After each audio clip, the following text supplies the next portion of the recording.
ஆடிப்பெருக்கு வார இறுதி நாட்களை முன்னிட்டு குற்றால அருவிகளில் சுற்றுலா பயணிகளின் கூட்டம் அதிகரித்து காணப்படுகிறது. மெயின் அருவி, ஐந்தருவி, பழைய குற்றாலம், புலியருவி, சிற்றருவி உள்ளிட்ட அனைத்து அருவிகளிலும் சுற்றுலா பயணிகள் குளிக்க அனுமதி வழங்கப்பட்டுள்ளது.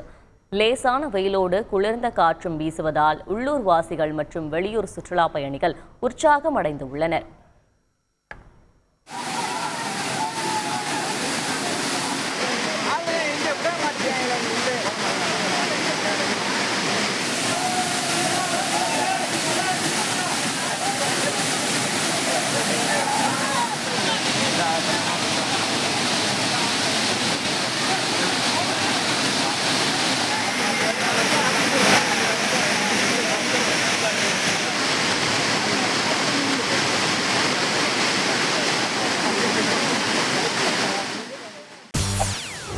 செய்திகளை உடனுக்குடன் தெரிந்து கொள்ள உடனே சப்ஸ்கிரைப் பண்ணுங்க.